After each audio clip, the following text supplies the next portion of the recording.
name is Hussein. I'm the team lead here at H2Drones.co, and we want to share an exciting product we're working on.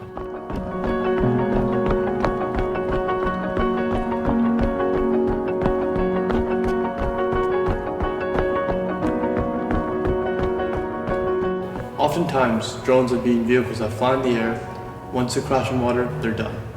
What we want to do is create a unique product that can fly in air, dive underwater, function underwater, and take off again.